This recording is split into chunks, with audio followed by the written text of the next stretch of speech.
Trigger warning. Death and Friends is not a podcast for the light of heart. Many dark and serious subjects will come up. Listener discretion is advised. Howdy. Angel here. This is Nash. Hello there. Today's episode, we talk about what I think is our most recent event to date. It was a little over a decade ago that the largest nuclear disaster since Chernobyl occurred off the coast of eastern Japan. The Fukushima nuclear disaster, aka the Fukushima Daiichi accident. We'll chat about Chernobyl at some point, but in the meantime, we would like to say that the cause of the Fukushima disaster does have some very recent and unfortunate modern parallels, as a 7.4 magnitude earthquake was recently hit Japan. We are so sorry, Japan. We also want to say that we like to have fun on the show and make light of history in regards to its relationship with death. This go-around is going to be one of our more serious episodes. We're going to try our best to break down a series of terrible luck, mismanagement, and government failures. That being said, there will be some laughs, and we're absolutely going to do what we do best. Make fun of those in power. Rich bastards.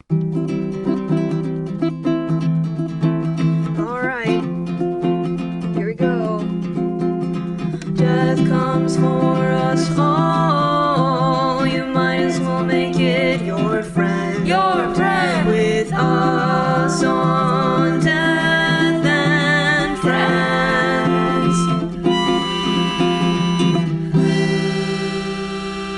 Hello, Skeleton Army. Angel here again. Hey, what's up? Long time no see. Oh, awesome. Nash is still here too. Nice. Indeed. Well, let's get into it. Nash, if you're pretty please, if you could, do me a favor. Yeah. Just a quick one, little thing. Okay. Paint the picture. In order to understand exactly how we got here, we need a bit of background about Japan's relationship with two specific things: earthquakes and nuclear power. Because Japan said, ¿por qué no los dos? See, they sure did. So let's talk about earthquakes. With an average of 1,500 tremors a year, the Japanese are old vets in regards to earthquakes. The Fukushima incident is not the first disaster caused by Japan's location on the Pacific Ring of Fire, which contains between 850 and 1,000 volcanoes, which is about 850 and 1,000 too many volcanoes, if you ask me. Japan lies across three tectonic plates, which are the Pacific Plate under the Pacific Ocean and the Philippine Sea Plates. Yes. In 1923, the Great Kanto earthquake hit Japan, killing 142,800 and leveling Tokyo. Japan nowadays has built anti-earthquake architecture using extended basements and reinforced foundations to make sure skyscrapers, and quite frankly any new building, are earthquake-proof, which quite frankly is insanely impressive.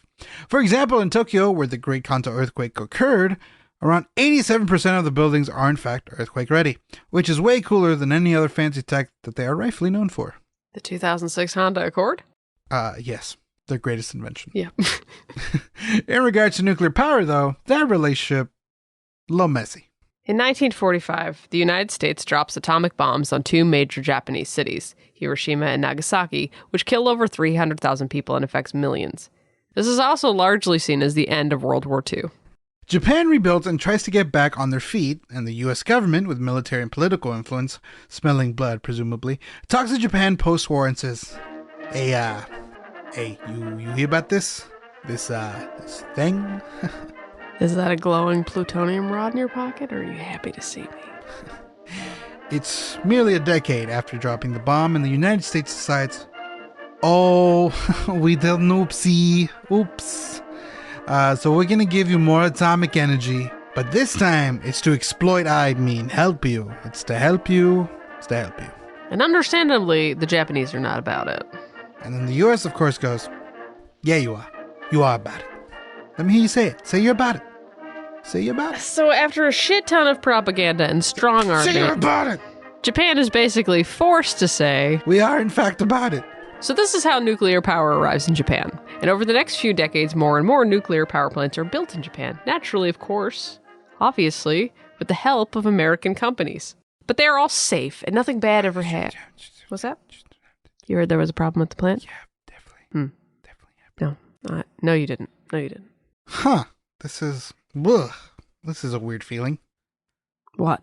I don't like it. Now this weird level of colonialism masking itself as capitalism. I mean, we've talked about this kind of thing before, like a lot. Yeah, but I guess it's just eye-opening when it comes in this color palette, this color scheme. What color scheme is that? Red, white, and blue. Bird noise. So let's talk about March 11, 2011. That was 24. Jesus Christ, really? Okay. That hurts a lot. Okay.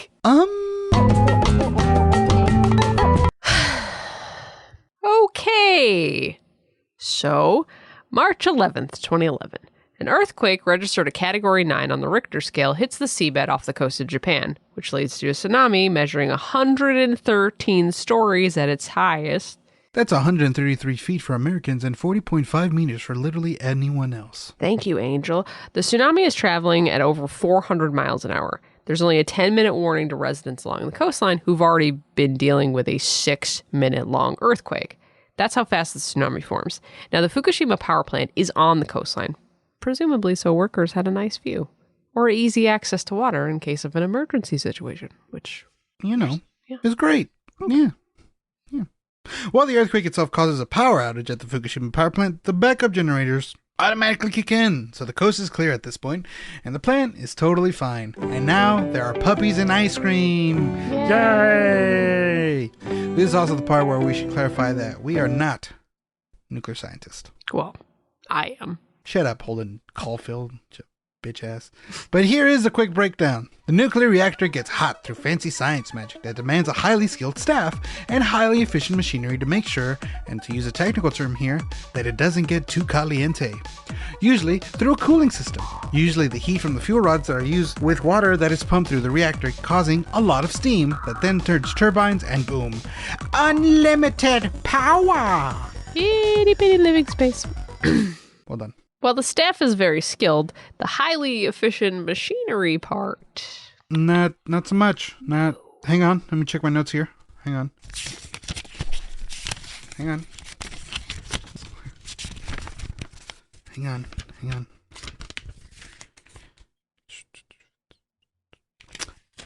Not so much. You remember how everything is totally fine because the seawall protects the generators from the tsunami wave and the backup generator kicks on? I literally just said that. Literally. Look, it's only a few lines up here. Scroll up. That doesn't help an already terrible situation.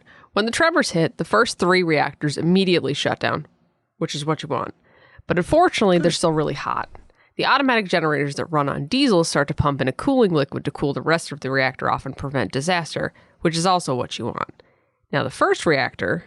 We're going to name him Tom. Hello, Tom. Okay, so Tom has an automatic valve that opens when things get too hot, releasing steam so nothing explodes. Some functions begin to fail, but for the most part, the steam valve is still functional.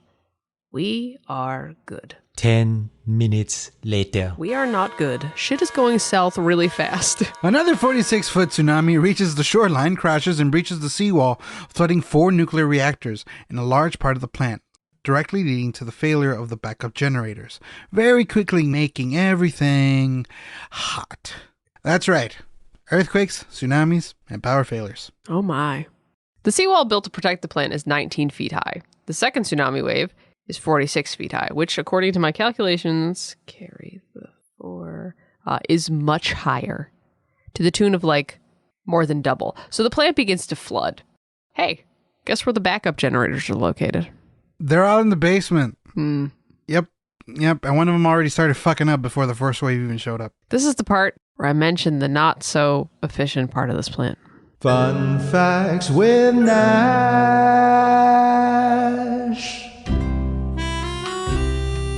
Not even a week before the earthquake hits, the Tokyo Electric Power Company, aka TEPCO, aka the people that run the Fukushima power plant, submit a report to the Nuclear Safety Agency. Their report is like, hey, what's up, girl? Look, our plant is vulnerable to tsunamis. That seawall really, really should be higher.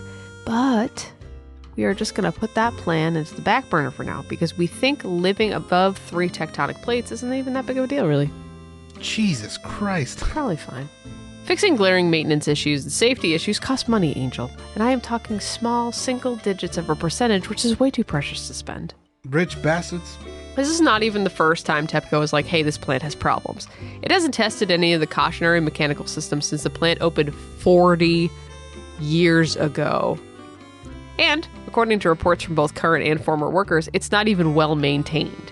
The antiquated systems contradict a lot of the training that newer workers are skilled in, using outdated technology that makes it way too dependent on electric power. To continue the fun, safety precautions in regards to disaster prep in a plant off the coast of a country that deals with more earthquakes than literally any other place on Earth is almost non-existent. Just the sheer amount of negligence basically plagues the plant at the worst possible moment. If they had, I don't know, raised the seawall like they themselves reported to the Nuclear Safety Agency, maybe all of this could have been avoided. So where are the plant workers left? Quite literally, in the fucking dark. Everything we've mentioned has happened within hours of each other, starting at 2:46 p.m. Post the initial earthquake, the waves had hit at 3:27 p.m., with the waves that truly causes issues hitting less than 10 minutes later. It wasn't until 7 p.m. that day that the government starts to do that thing. You know the thing? You know the thing? You hear about this? You hear about the thing? Oh, you mean the fucking up. Yes. Yes, the fucking up. There are meetings, and meetings. And oh, look at that, more meetings about what to do and what to say to the people. America runs on business meetings. Even in other parts of the world, apparently. Within the hour of the initial earthquake, the Nuclear and Industrial Safety Commission brings safety countermeasures into the surrounding area. Believe it or not, in regards to the timeline, this is the part where things start to get real fucking bad. It is 7 p.m. that same day that the Prime Minister goes on TV and tells everyone that everything is just real groovy and rad, just peace and love, mate, honestly.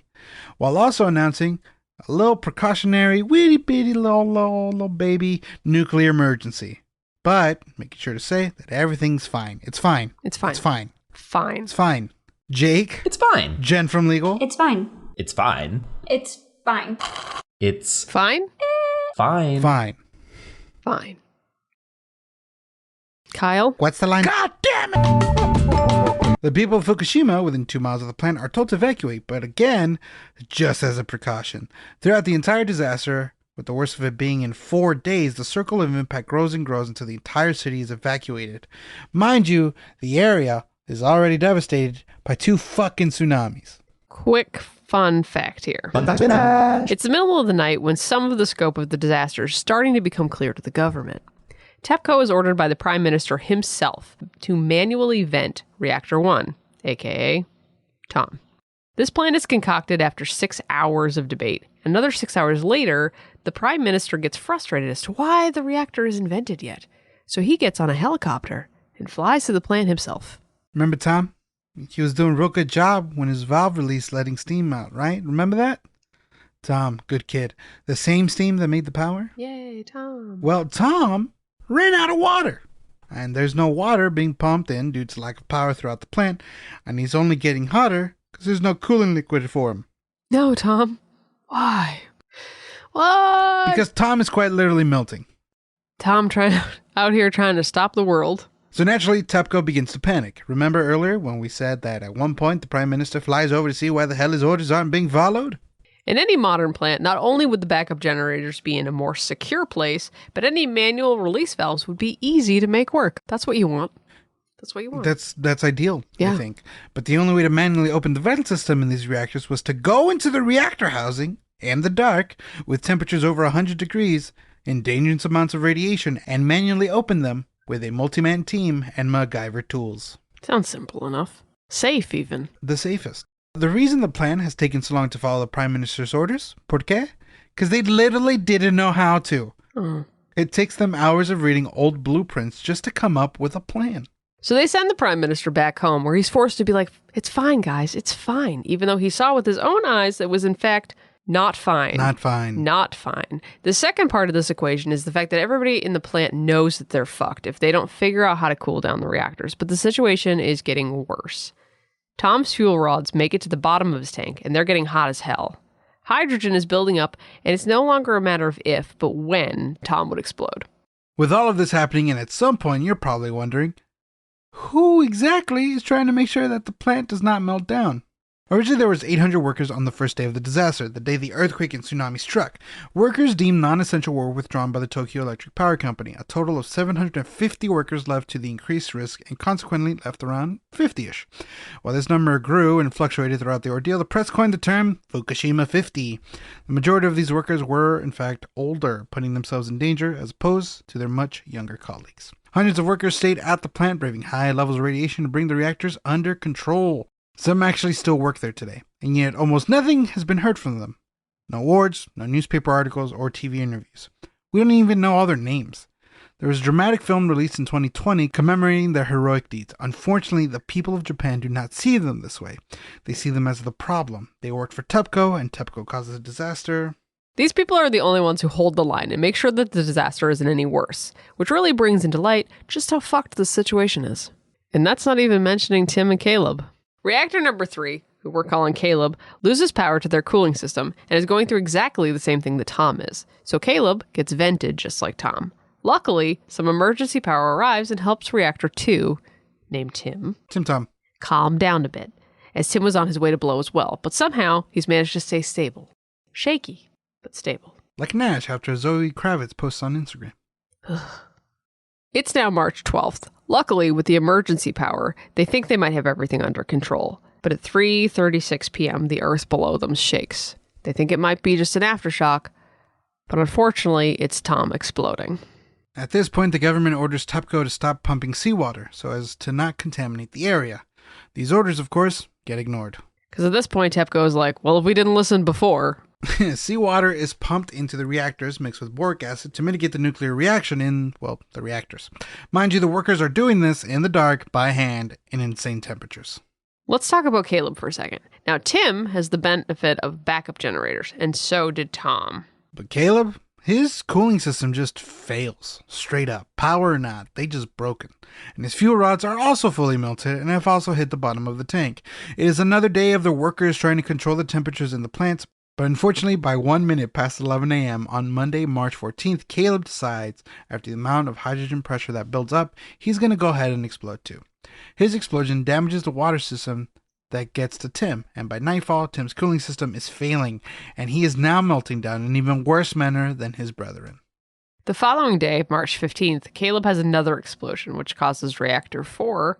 I've run out of names. We're going to call him Balthazar. Balthazar. He takes some damage. Jesus Christ, Caleb, it's not all about you. A fire begins inside Balthazar, and radiation levels, which have spiked but have come down after every explosion, begin to steadily rise. Luckily, by this point, the government gets some control over the situation and the city is evacuated. Fire trucks spray water over the fires in the reactors at the plants in an effort to cool them down. It takes almost an entire month of both local and military help to get the power restored.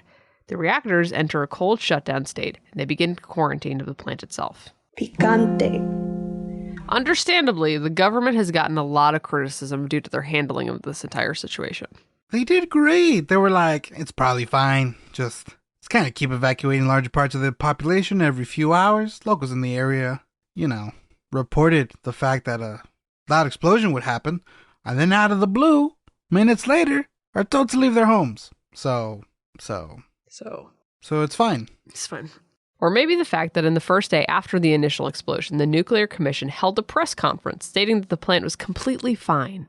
And while they were saying that, Tom was having a core meltdown and the crew was struggling to vent the reactor from building too much hydrogen. Or the fact that it was 2011 and the internet exists and everybody knew something was wrong, but the government insisted that everything was going to be great. And not to be the most obvious person in the world, but there was a literal Godzilla movie made about this. Angel, no. Okay, I don't mean the recent one with Big Monkey fights Big Lizard. Talk about Shin Gojira, aka Shin Godzilla, released in 2016. That was more about the fact that the government moved way too fucking slow to stop the actual metaphor about the dangers of nuclear power. Meetings, press conferences, meetings. Did I mention meetings? Politicians all trying to both pass the buck and protect their wallets was the entire point of that movie. The fucking Godzilla monster barely shows up. It was not too dissimilar to what was happening in 2011. To this day, the government is rightfully criticized for not taking care of the situation on that day and bringing TEPCO to justice, even after TEPCO admitted that they fucked up. And worst of all, a lot of the people who once lived in Fukushima still reside in disaster sites around the city, with support falling onto private charities and social programs, with the area around the plant having a population of less than 1,200 people.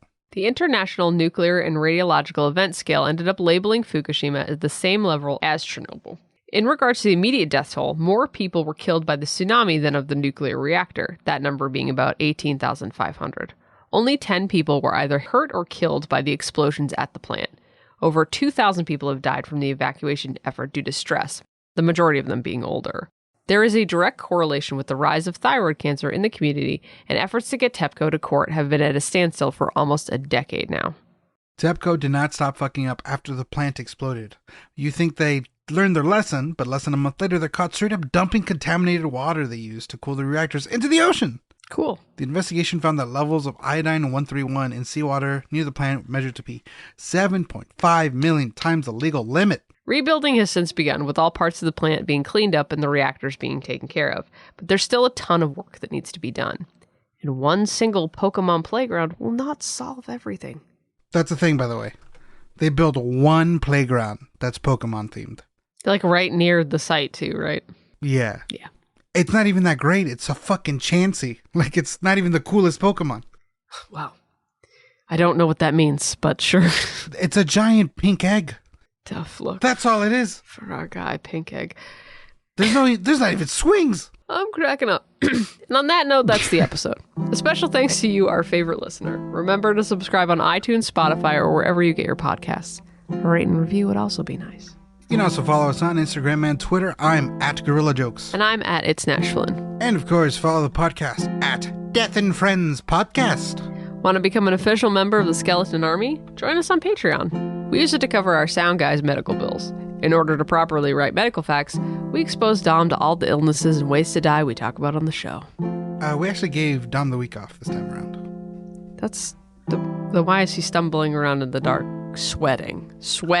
Yeah, he had some spicy tamales and he can't find his glasses.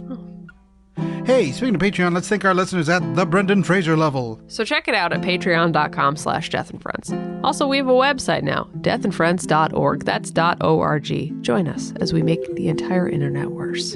Hey, this episode was a whole lot of facts. So, if we got anything wrong, please let us know. If you're on a Patreon, message us in our Discord.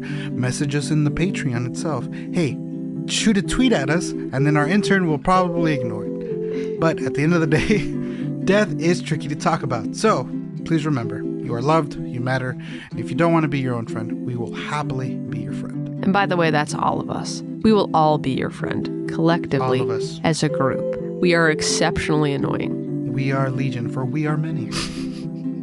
Until next time, Skeleton Army, stay spooky. Love you. Love you. This has been a Knavery Inc. podcast. Go to knaveryinc.com for more details. Executive produced by Jacob Duffy Hallbleib. Audio design by Dominic Wanzon. Themes and transitions by Amy Doe. The fuck is a knave? Remember, this is a comedy podcast? Don't use it in your research papers.